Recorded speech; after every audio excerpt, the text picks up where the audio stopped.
Hare Krishna.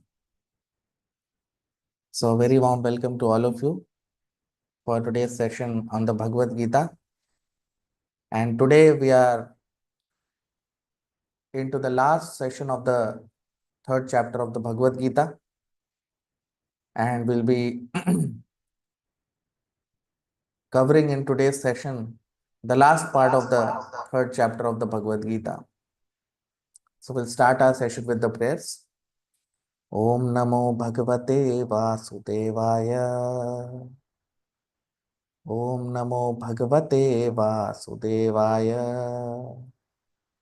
Om Namo Bhagavate Vasudevaya.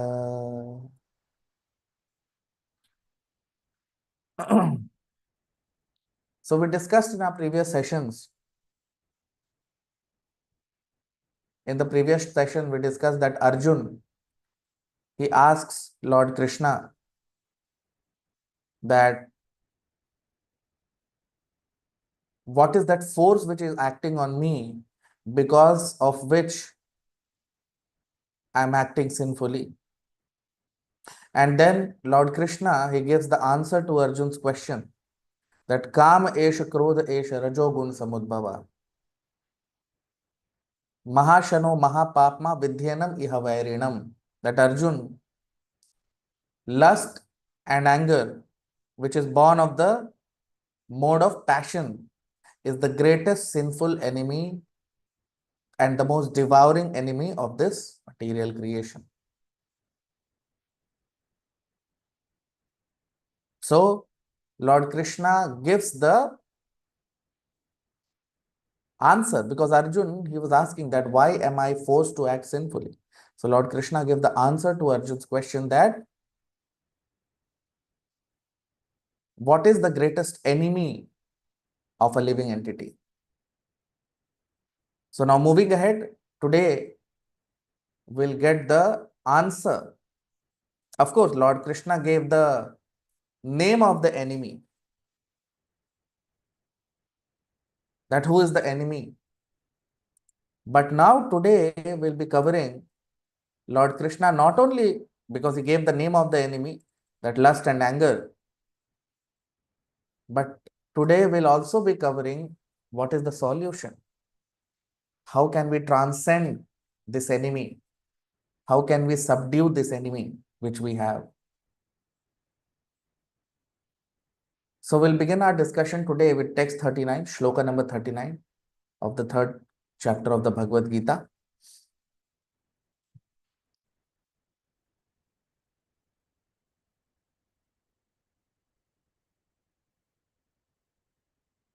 Avritam jnanametena jnanino nityavairina kamarupena kaunteya dushpurena nalena cha.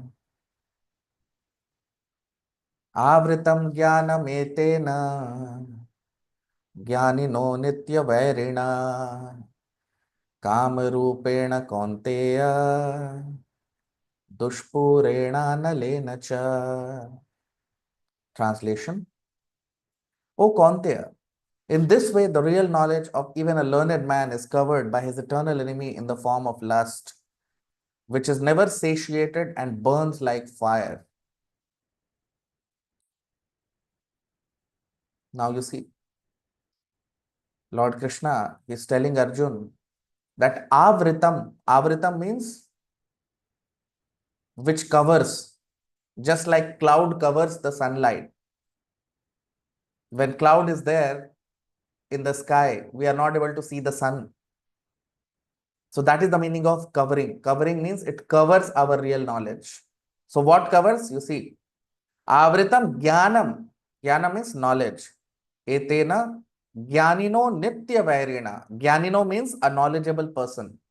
And Nitya Vairina. Nitya means eternal and Vairi means enemy. So it is the eternal enemy even of a knowledgeable person. And it covers the knowledge of a person. It covers the real knowledge of a person. Kama Rupena Kaunteya. Kama Rupena. and it is in the form of kam. Kam means lust. Kama rupena kaunteya dushpurena analena cha. Dushpurena means you can never satisfy. It cannot be satisfied. And analena cha. Analen means fire. It burns like fire.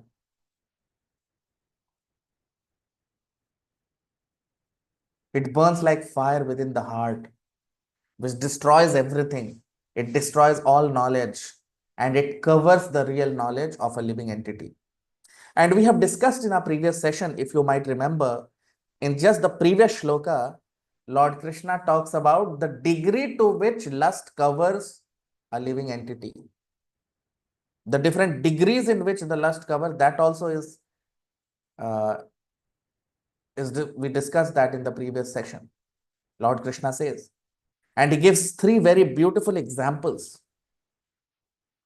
He gives example of a smoke which covers fire, dust which covers the mirror, and womb which covers the embryo, to substantiate the point that when lust overpowers a living entity, so smoke covering fire means thin covering of lust, which can be countered easily. Dust covering the mirror means thick covering, which requires effort, and then we can overcome. But embryo covering the womb covering the embryo means helpless condition. It's impossible to come out of that situation. So we discussed that in the previous session. And now here Lord Krishna is telling that this lust, which is the greatest enemy, even of a knowledgeable person, Nitya Vairina, the word which is used here in this shloka, you can see on your screen, the second sentence, Nitya Vairana, it's eternal enemy of the living entity.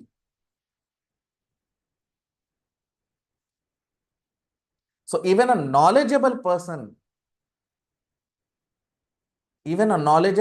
is at danger because of this lust.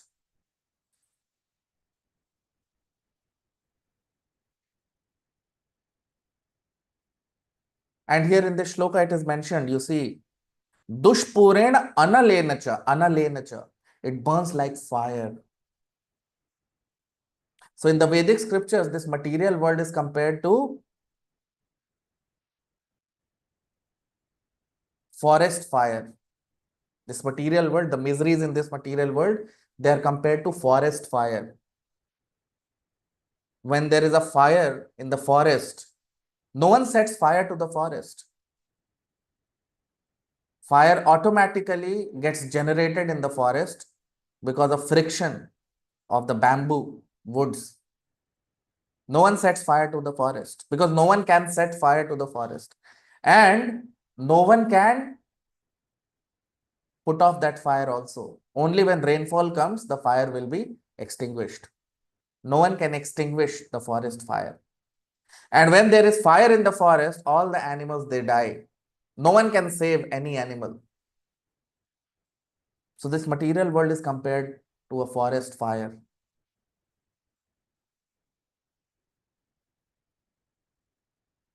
And the greatest enemy is lust, which burns in the heart and it is never satisfied.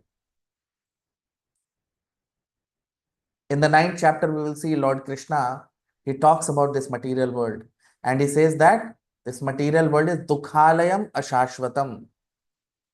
Dukhalayam means a place which is full of miseries.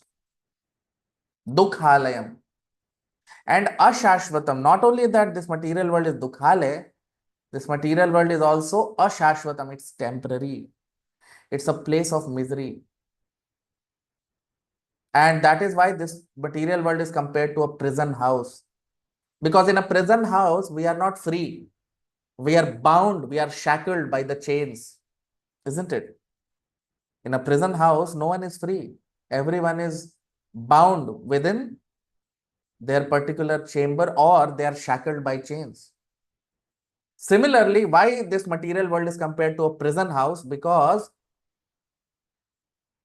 living entities, they are shackled with chains, and these chains represent lust. These chains represent lusty desires, lust. So everyone is shackled by these chains, which is lust. And it's very difficult to surpass this lust, which is the greatest enemy. And this enemy prevents us from being free. We are not free because of this enemy called lust. It binds us to this material world.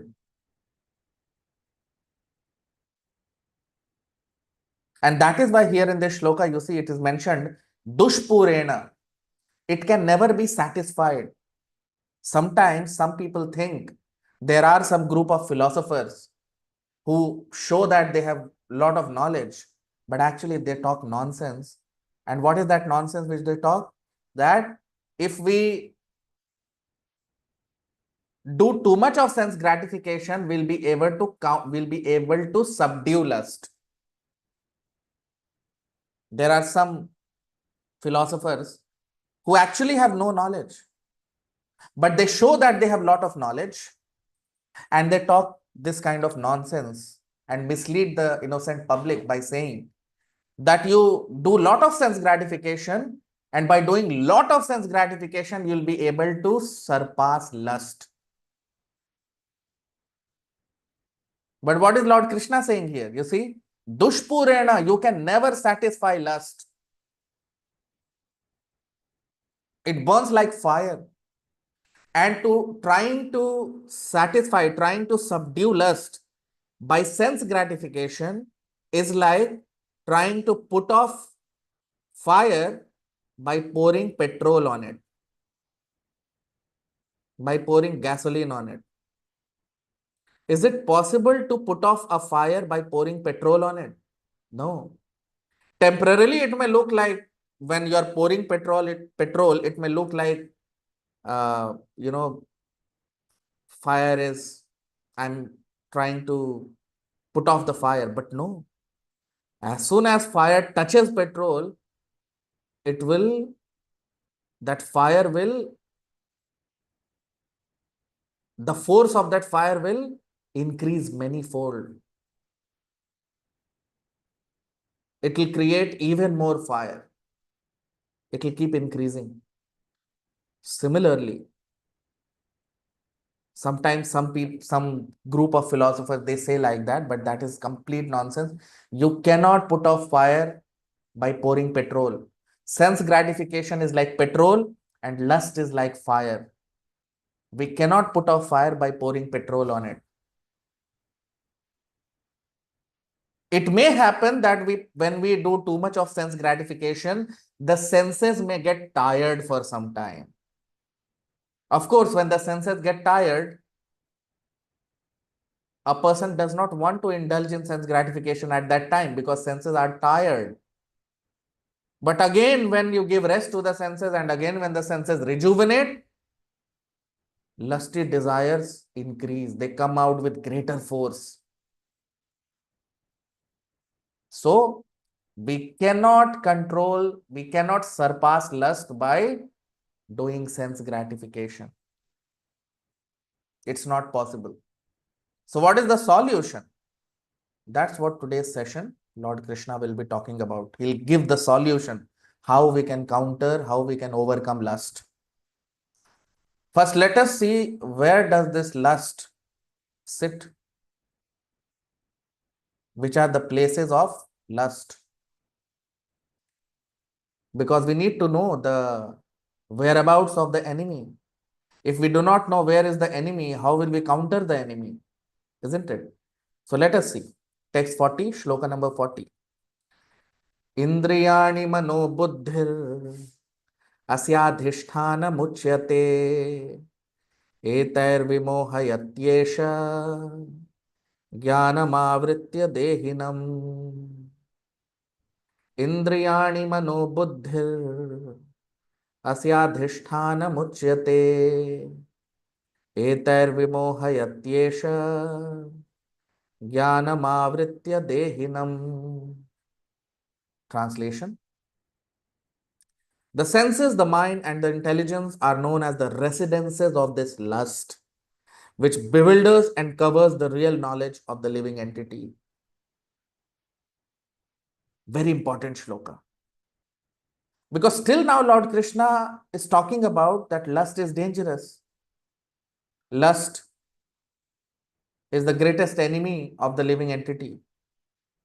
Of course, lust is the greatest enemy, but we must also know where is this lust sitting in the body. We should know the position of the enemy. If we want to become victorious in a war, we should know the position of the enemy. So many years back, there was a battle which happened between two countries, India and Pakistan, in Kargil. So the Pakistani army, they captured positions in the mountains from where they could easily see the Indian army. But Indian army were not able to see the Pakistani army. And that's why they were losing in the beginning, in the initial part of the war. But later on, when the Indian army, they came to know about the enemy, the position of the enemy, then they later on became victorious. Till the Indian army were not able to know the position of the Pakistani army, the enemy, they were not able to become victorious. They were not able to win. So in a battle, it's very important to know the position of the enemy. Where is the enemy sitting? Where is the enemy living? We must know that. So that's what Lord Krishna talks about here in this shloka. You see, Indriyani mano buddhir asya adhishthanam. Adhishthanam means the place of residence. Uchyate. So there are three places in the body where lust is living. There are three residences of this lust in the human body. Which are those? Indriyani means senses, mano means the mind, and buddhir means intelligence. These three are the sitting places of lust. These three are the residences of lust in the human body. And then what is Lord Krishna saying? Etair vimohayatyesha. Now these three are the places where lust sits in the human body, where lust resides in the human body. Senses, mind, and intelligence. And vimohayati. Vimohayati means bewilder. So by sitting at these places, this enemy in the form of lust, it bewilders the living entity. It bewilders the spirit soul. And jnanam avritya dehinam, and it cover. Avritya means to cover. Jnanam is knowledge. Dehinam means living entity. So by being present at these three places, senses, mind, and intelligence, lust resides at these three places in the human body, and it bewilders the living entity and covers the real knowledge of the living entity. Covers the real knowledge.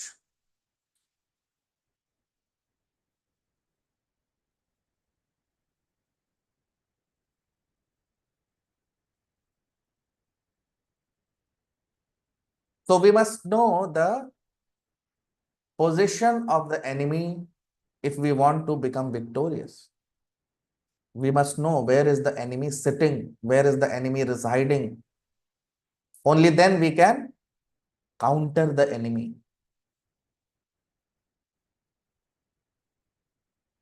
So lust is sitting at these three places: mental, at the mental level, at the sensual level, and at the intellectual level. And that is why it's very important to understand that we have to rise above these three platforms.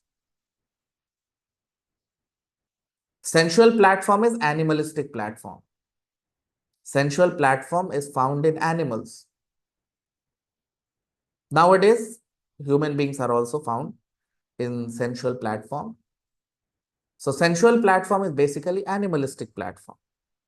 But higher than sensual platform is mental platform. But we cannot trust the mind also. Why? Because lust is sitting, enemy is sitting in the mind. If mind is uncontrolled, if mind is lusty, then mind is the enemy. And the same is the case with intelligence. If intelligence is lusty, then intelligence is also enemy.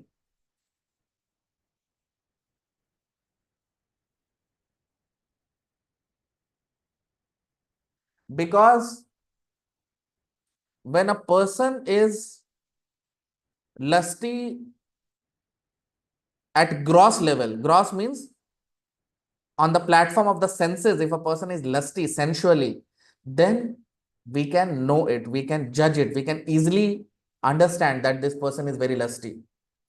Because then he will do some nonsensical activities and we'll come to know, because he'll do gross sense gratification, and by just like he'll smoke too much, drink too much, or do too much of sense gratification. So we'll come to know that this person is lusty.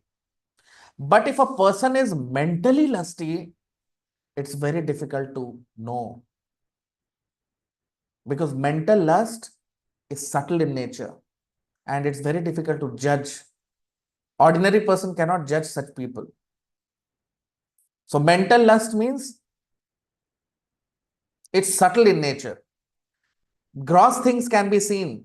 If a person is lusty on bodily platform, you can know by seeing him, by judging his actions. But if a person is lusty on mental platform, it's very difficult to know. So mental lust means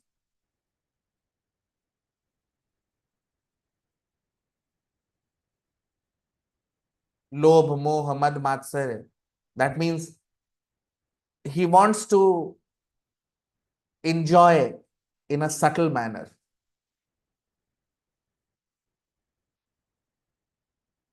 Desiring too much of honor, too much of false prestige. So these are all subtle ways of sense gratification. Mental sense gratification, these are called. But when intelligence become lusty, like here you see, indriyani manobuddhir, so sensual lust, mental lust, and intellectual lust. So what is intellectual lust? Intellectual lust is when a person starts to concoct his own philosophy of life. That means when a person intellectually wants to gratify, intellectual sense gratification. That also is very difficult to know for an ordinary person. Those who are advanced, they can know. But ordinary person cannot make out that this person is intellectually lusty. Intellectual lusty means that a person will try to gratify himself or gratify his intellectual, uh, basically intellectual gratification. And the example of that is Mayavada philosophy. So there are a group of philosophers called Mayavadis. They are very dangerous. They are intellectual, lusty people. Their lust is on an intellectual platform. And they concoct their own philosophy of life. And because of that, they try to demean the position of Krishna. Chaitanya Mahaprabhu used to say that Mayavadi, Krishna Pradhi, they are offenders of Lord Krishna. They will try to show that they are spiritual people, but actually they are offenders of Lord Krishna. They'll try to demean the position of Krishna. They'll try to make ordinary people believe that Krishna was also an ordinary person because they want to become God. Very dangerous philosophy, Mayavada. So, such people, they are intellectual sense gratifiers. So that is why we should never trust senses, mind, and intelligence. We should never trust them.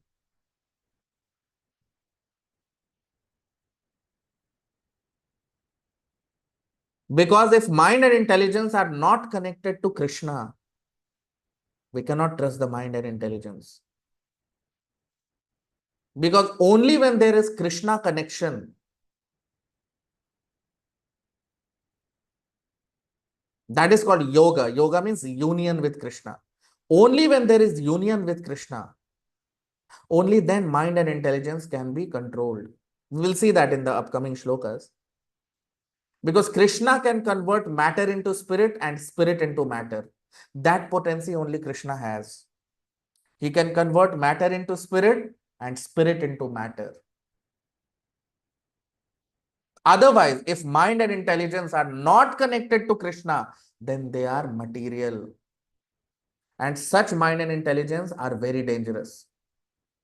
That is why Lord Krishna is saying here that Indriyani Mano Buddhir Asya Adhishthana Muchyate.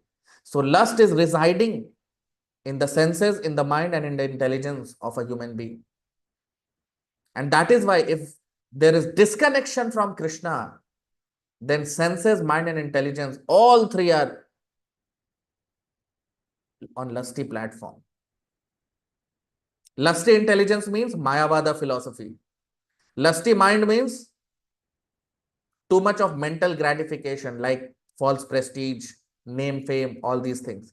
And lusty senses means animalistic platform. Too much of gross sense gratification.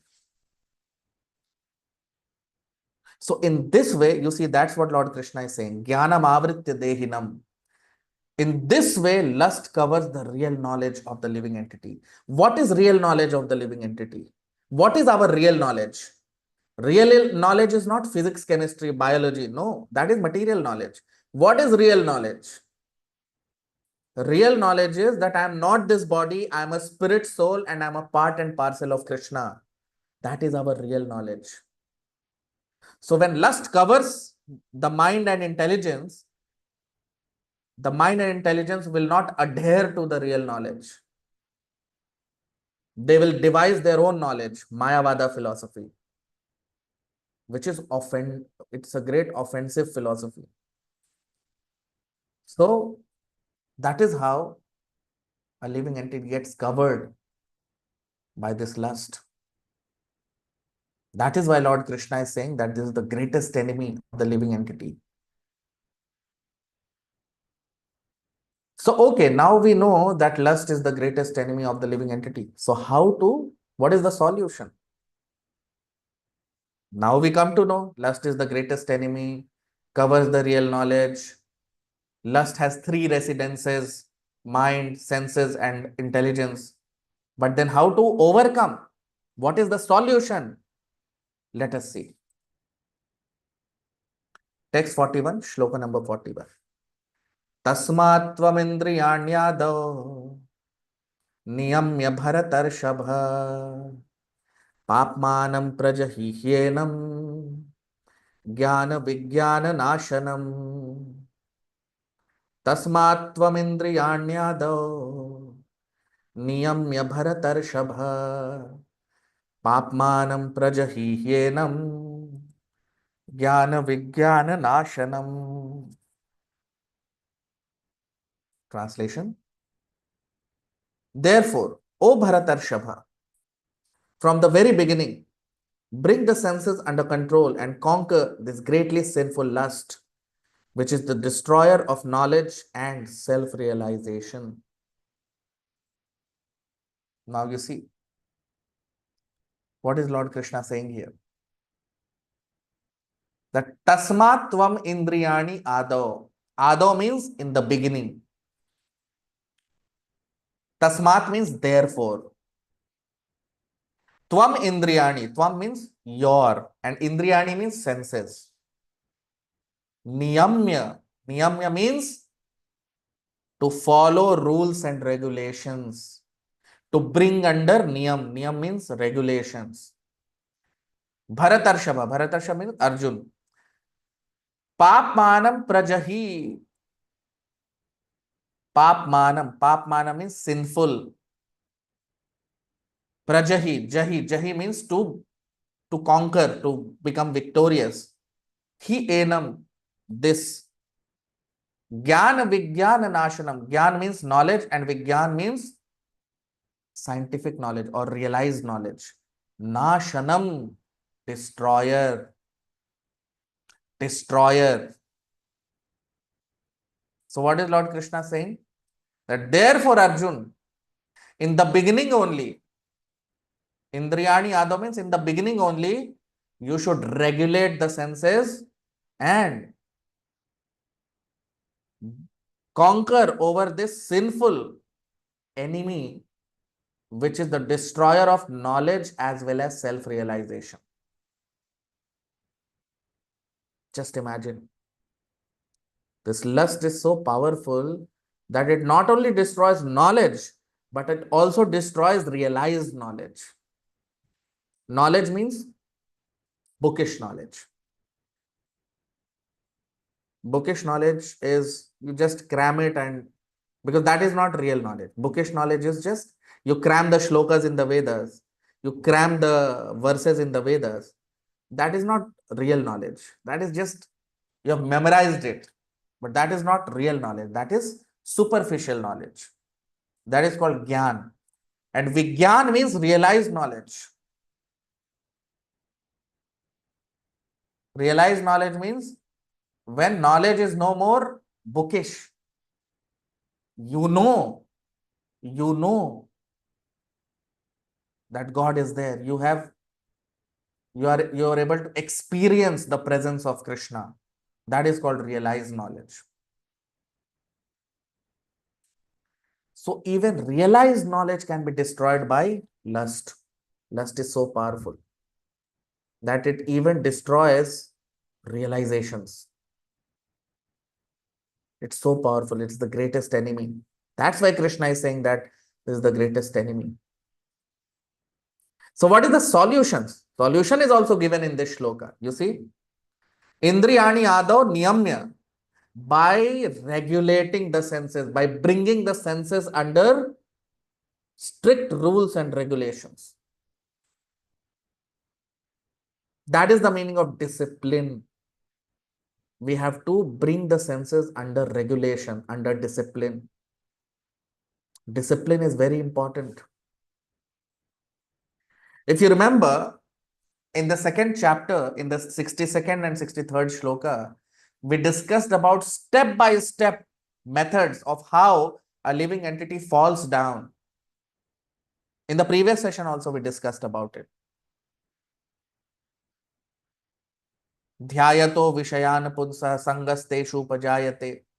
Sangat sanjayate kamah kamat krodho vijayate. Krodhad bhavati sammoha sammohat smriti vibhrama. Smriti bhranshat buddhi nasho buddhi nashat pranashyati.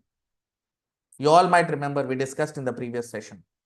And we discussed in the second chapter also that by contemplating on the sense object, we develop attachment to that sense object. When we contemplate on the sense object, we develop attachment to that sense object. And I gave you the example of a sweet dish or a tasty dish. If I keep glorifying a tasty food item in front of you, then you will develop attachment to that food item. And then you will want to enjoy that food item. So that tendency to enjoy that food item is called lust. Right? So it all starts from contemplation. When we start to contemplate on a sense object, we develop attachment to that sense object. Okay. And when we become attached to that sense object, then what happens? We want to enjoy that sense object. That is called lust. Then what happens? When we desire to enjoy that sense object, that is called lust. And when lust is dissatisfied, it turns into anger. Dissatisfied lust or unsatisfied lust leads to anger. And then Krodhat bhavati sammoha. In anger, we forget ourselves, we enter into illusion. And that illusion continues our material existence. This we discussed in the previous session also, and we covered in the second chapter also. So the root cause is contemplation. Just like young boys and young girls. There are so many girls and there are so many boys. But still, when a young boy or a young girl, when they start to contemplate on a particular boy or a girl, they develop attachment to that particular boy or girl. Although there are thousands of boys and girls, but when we start contemplating on a particular boy or girl, we develop attachment to that boy or a girl. Isn't it? Many times I have seen youngsters, they come and they say that Guru Maharaj, I love a particular boy, I love a particular girl.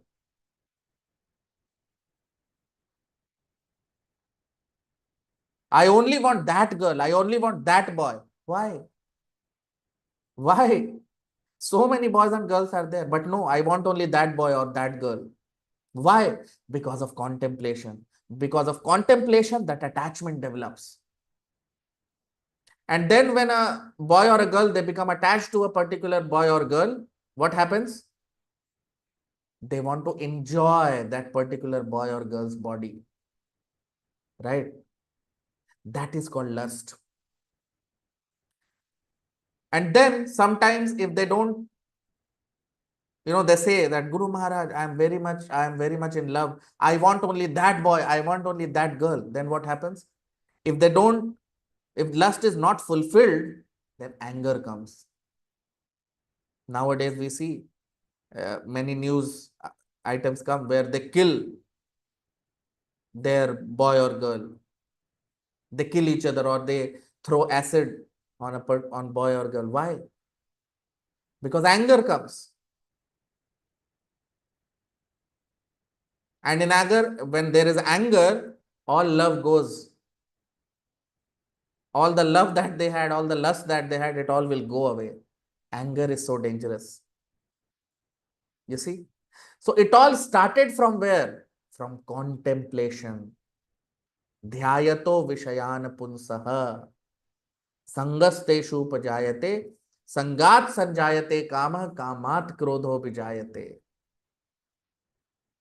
So it all started at the level of thinking, at the level of the mind.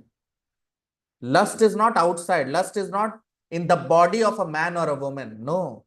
Lust is here in the mind. It's the mind which is the reservoir of lust.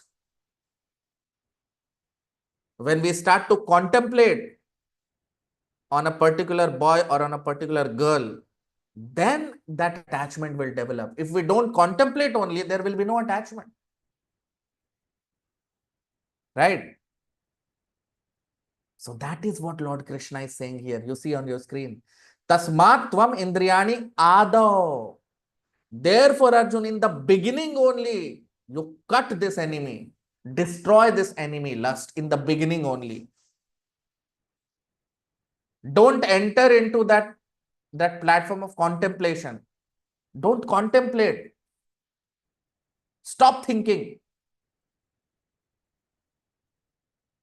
But how will it happen? How will it happen? For that, we have to regulate the senses. We have to engage the senses. We cannot counter lust by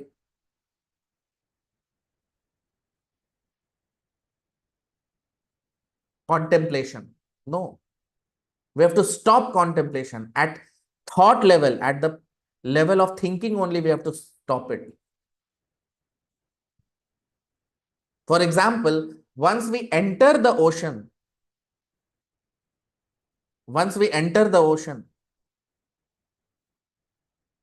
can we surpass the waves of the ocean? No.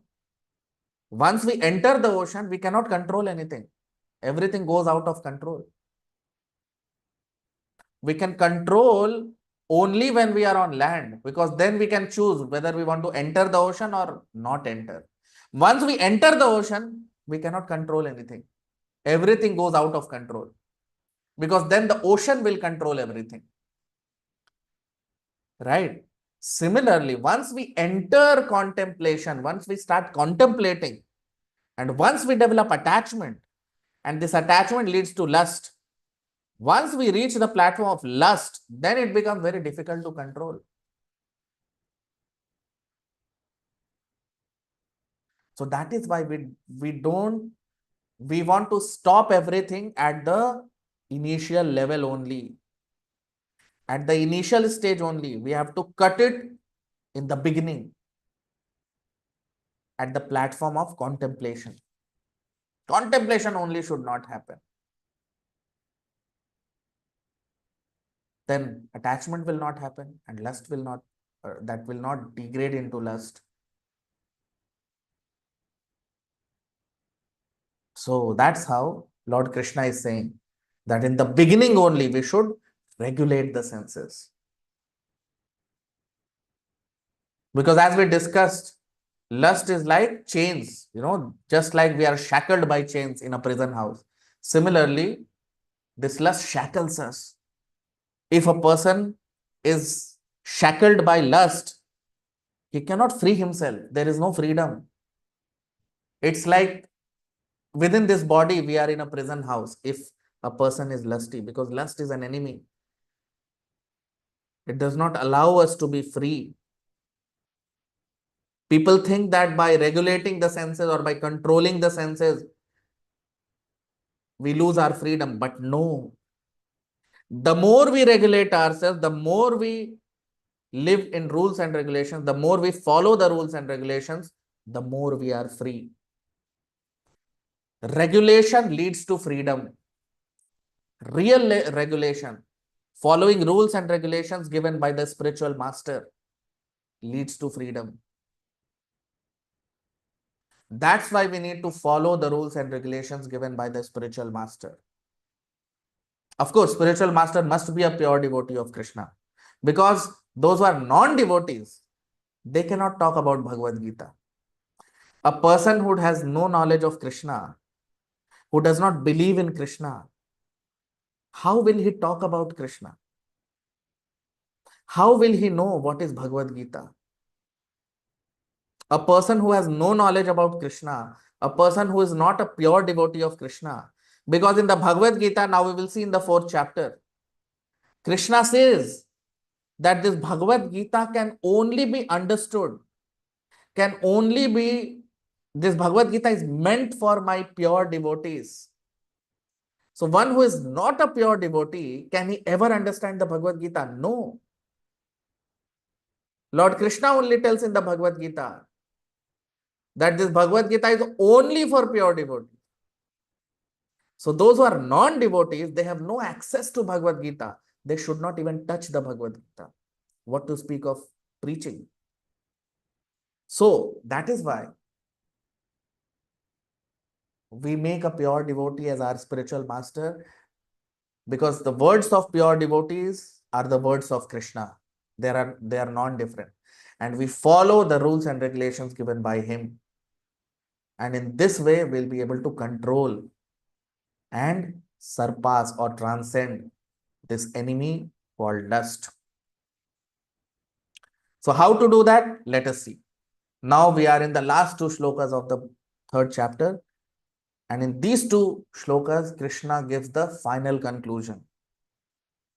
So these 2 shlokas we'll cover together.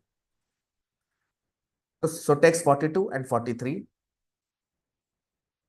Indriyani paranyahur indriyebhya param manaha manasastu para buddhir yo buddhe paratastu saha. Indriyani paranyahur indriyebhya param manaha manasastu para buddhir yo buddhe paratastu saha. 43. एवं बुद्धे परम बुद्ध्वा संस्तभ्यात्मानमात्मना जहि शत्रुं महाबाहो कामरूपं दुरासदम्. एवं बुद्धे परम बुद्ध्वा संस्तभ्यात्मानमात्मना जहि शत्रुं महाबाहो कामरूपं दुरासदम्. Translation: superior to the gross matter body are the senses. Superior to the senses is the mind. Superior to the mind is the intelligence. And superior to all, even the intelligence, is the spirit soul. O Mahabaho, knowing yourself to be superior even to material intelligence, control the lower material self, senses, mind, and intelligence by the higher spiritual self, the spirit soul. With spiritual strength, triumph over this formidable enemy in the form of lust. Now you see, Lord Krishna concludes this third chapter by these two shlokas. So what is the 42nd shloka saying? You see, Indriyani paranyahur. Indriyani parani ahur. Para means superior. So Indriyani para. Para means superior. So Indriyani means senses. So senses are superior to dull matter. Dull matter means body. So senses are superior to the material body. Because material body is controlled by the senses, isn't it? Then Indriyabhya param manaha. Indriyabhya means senses and manah means the mind. So mind is superior to the senses. Okay. Manasastu para buddhir. Buddhi means intelligence. So intelligence is superior to the mind. And the last sentence, yo buddhe paratastu saha. And even superior to the intelligence is we, the spirit soul, Jivatma. The spirit soul is even superior to intelligence. So you might have heard since beginning I have been talking about this. So many times you have heard from me during the sessions that there are 4 platforms of existence in human life. The lowest is the bodily platform. Higher or superior to the bodily platform is the mental platform. Superior to the mental platform is intellectual platform. And the highest platform, even superior to intellectual platform, is spiritual platform. So these are not my inventions. No. From this shloka, what I say every time that there are 4 platforms of existences is from this shloka. Lord Krishna is talking about in this shloka. Same thing. It's not my own invention. No. It's mentioned in the Bhagavad Gita in this shloka, 42nd shloka. That's what Lord Krishna is saying here in this shloka. That senses are superior to body. Superior to the senses is the mind. Superior to the mind is intelligence. And superior to intelligence is we, the spirit soul.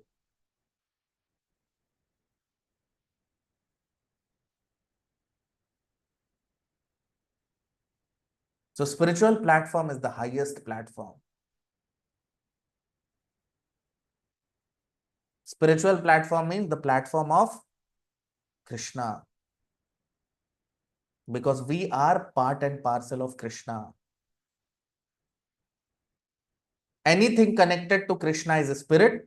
Anything disconnected from Krishna is matter. That is the difference between spirit and matter. Connection to Krishna makes things spiritual, and disconnection from Krishna makes things material. Because Krishna can convert spirit into matter and matter into spirit. Both are Krishna's energy. Matter is also Krishna's energy. Spirit is also Krishna's energy. And Krishna can convert spirit into matter and matter into spirit. That is called yoga. Yoga means connection with Krishna. So anything connected to Krishna is spiritual. Anything disconnected from Krishna is material. So spiritual platform means connection with Krishna. That is the meaning of spiritual platform.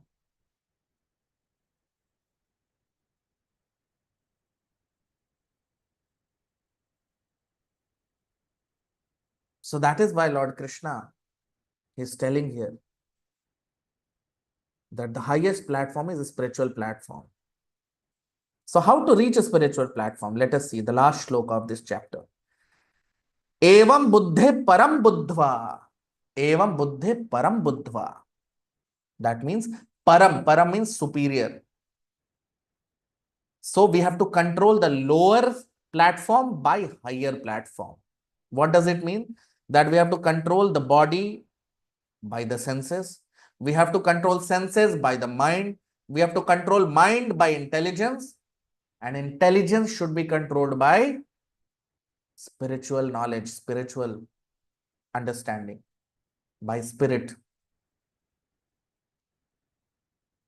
Otherwise, if there is no connection to Krishna, then mind, intelligence, and senses, they are lusty. That's what we discussed in the previous shloka. That these are the residences of lust. Residential places of lust are senses, mind, and intelligence. So if intelligence and the mind, they are disconnected from Krishna, then they are lusty, they are enemy. Only when there is connection of Krishna, they become our friend. So ultimately, everything is controlled by spiritual platform. That is the beauty of bhakti. That is the beauty of Krishna consciousness. That is why bhakti yoga is called buddhi yoga. Because ultimately intelligence will control the mind. But intelligence, which intelligence? Spiritual intelligence. And how we develop spiritual intelligence? By spiritual knowledge. And that is why we have to be very strict. That is why we have to discipline ourselves by following the orders of Guru, by following the orders of the spiritual master. Because Bhagavad Gita is not a man-made knowledge. And only a pure devotee of Krishna can access, can understand, and can preach the Bhagavad Gita.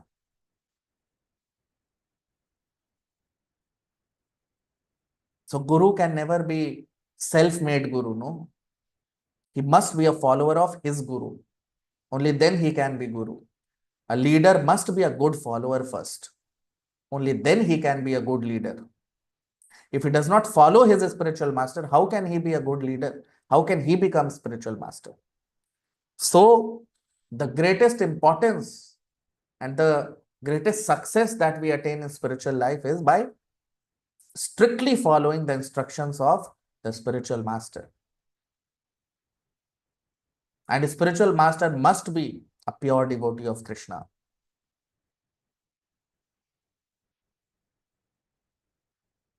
So that is why the processes that we see nowadays are prevalent in many yoga societies. They teach that you just close your eyes and think nothing, and that is meditation. No, that is not real meditation. That is not yoga. No. Yoga means connection with Krishna. So when we are connected to Krishna, and how we get connected to Krishna? By Shravanam and Kirtanam. Shravanam and Kirtanam. The first level is Shravanam. Shravanam means hearing from pure devotees. By hearing of Bhagavad Gita and Srimad Bhagavatam from pure devotees. That is the first step. That is the first step from where our purification starts. From that stage only we move to spiritual platform. We start becoming spiritual entities. We start to revive our spiritual platform. We gradually progress to spiritual platform and we revive our spiritual consciousness by Shravanam. So by Shravanam, our connection with Krishna starts. Our revival of pure consciousness, our revival of Krishna consciousness, our revival of spiritual consciousness starts by Shravanam. And then we also start Kirtanam. Kirtanam means chanting of the Hare Krishna Mahamantra. Shravanam means hearing of Bhagavad Gita and Srimad Bhagavatam. Kirtanam means chanting of the Hare Krishna Mahamantra. Hare Krishna, Krishna Krishna, Hare Hare, Hare Ram, Ram Ram, Hare Hare. So 16 rounds of Hare Krishna Mahamantra. These two both are very important. Because of Shravanam, we start doing Kirtanam. So whole life we have to do these two things, Shravanam and Kirtanam. Because by doing these two things, we maintain ourselves on spiritual platform. And only when we are on spiritual platform, intelligence, mind and senses can be controlled. That's what Lord Krishna is saying here, you see. Evam buddhe param buddhva samstabhyatmanam atmana. So we have to control the lower platform by higher platform. And the highest platform is spiritual platform. And spiritual platform we attain by Shravanam and Kirtanam. And then Lord Krishna is saying, Jahi Shatrum Mahabaho Kamarupam Durasadam. And in this way, we are able to counter, we are able to conquer this enemy, which is lust. This is the only way. Only when we develop superior taste, that lower taste will go away. And we attain that superior taste by Shravanam and Kirtanam. Shravanam and Kirtanam, they both give us spiritual strength. That is called spiritual strength. Yog Bal it is called. Because if you want to control your enemy, if you want to defeat your enemy, you have to become more powerful than the enemy. Isn't it? So how we will become more powerful? Because this is not a physical enemy that you can shoot him with a rifle or a gun. Right? You cannot shoot that enemy with a rifle or a gun. No. It's not a physical enemy. Subtle enemy. Lust is a subtle enemy. So how to conquer this lust? How to become victorious over this lust? So to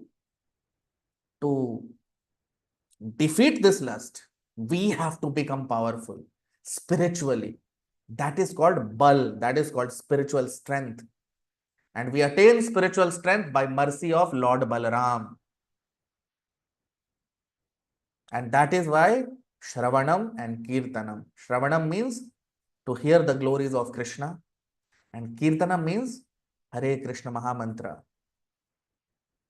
16 rounds of Hare Krishna Mahamantra. So in this way, by performing these two activities, we develop spiritual strength. And when we develop spiritual strength, we develop superior taste, and automatically these enemies will be destroyed. So that is what Lord Krishna says here in this chapter. So this completes the third chapter of the Bhagavad Gita. And now from the next session, we'll move to the fourth chapter of the Bhagavad Gita. Now, fourth chapter is very special because it is divine knowledge and how we attain this divine knowledge. So very, very important, the fourth chapter. So today's session will stop here. And from the next session, we'll move to the fourth chapter of the Bhagavad Gita. Thank you very much, all of you, for coming for today's session. Hare Krishna.